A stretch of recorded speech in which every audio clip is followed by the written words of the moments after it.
Welcome back mga kababayan sa aking YouTube channel at ang video ko ngayon ay tungkol sa pagbablog.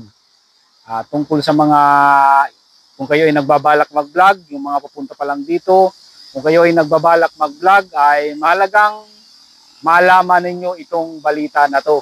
Ito ay nabasa ko sa Facebook at ang nag-post dito ay isang Pinay dito sa South Korea na marami ring alam tungkol sa batas dito sa South Korea.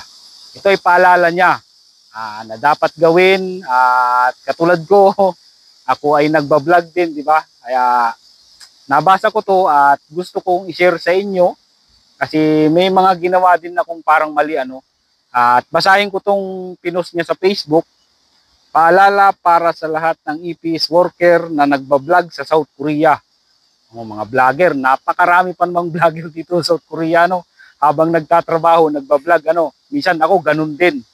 At kung ikaw ay nagbablog o kumukuha ng video habang nagtatrabaho, siguraduhin may pahintulot at nakapirma ang iyong amo o manager tungkol dito. Ganun pala daw yun. Pero sa totoo lang ay marami talagang nagbablog dito sa South Korea na hindi nagpapaalam sa amo.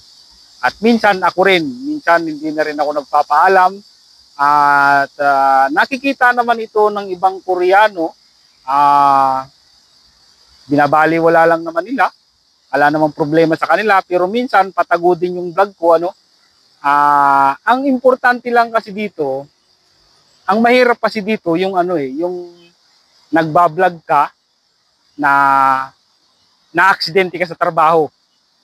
Lalong-lalo na dun sa mga mahihirap ang trabaho, lalong-lalo sa mga press machine, mga weldingan, nag-vlog ka at na-aksidente ka, kunyari, ay doon tayo madadali.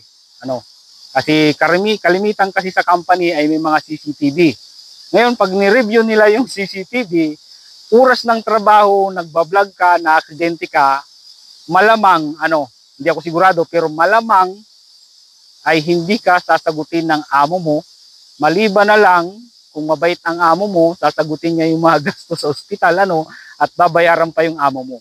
Kaya mahigpit na ipinagbabawal ay wag magbablog habang nasa trabaho, lalong-lalo na at mahirap ang trabaho o kaya maselan.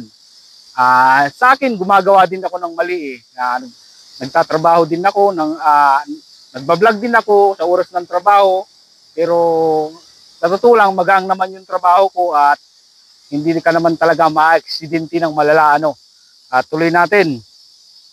Dapat may malinaw na written approval o dokumentong pirmado ng kumpanya na pinapayagan ka mag-record ng video tungkol sa iyong trabaho. Bakit ito mahalaga? Kung sakaling ikaw ay ma-aksidente habang nagbablog, maaaring gamitin ito ng amo mo laban sa iyo. Yun na nga yun. Para makaiwas sila sa pananagutan o insurance claim. Yun na nga. Mas maganda rin talaga magpaalam sa amo. At maaaring sabihin ng kumpanya na hindi ka sumusunod sa patakaran sa trabaho o distracted ka habang nagtatrabaho. Yun na nga. Halimbawa, nakaka-distract ka dun sa mga katrabaho mo, nagbablog ka, oras ng trabaho, kinakausap mo yung mga katrabaho mo, yun, distracted ka na dun. Para makaiwas sa penalty, termination o pagkakait ng insurance benefit, sumunod sa mga patakarang ito. Ayun. Para makaiwas daw sa pagkakait ng insurance benefits, dapat sumunod sa mga patakaran. At mga dapat gawin, ito yung mga dapat gawin ninyo kung may bala kayong mag-vlog dito sa South Korea. Humingi ng written permission bago kumuha ng video sa loob ng company premises. Irespeto ang company rules at privacy ng mga katrabaho. Lalong-lalo na sa mga Korean. Meron kasi mga Korean na ayaw nila ng nabibidyuhan at napipicturan.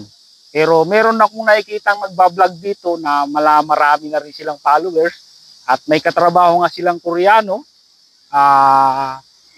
Siyempre, binibigyan nila ng share yung Koreano na parang 60 to 50 years old na yung Koreano na lagi nilang binibidyuhan.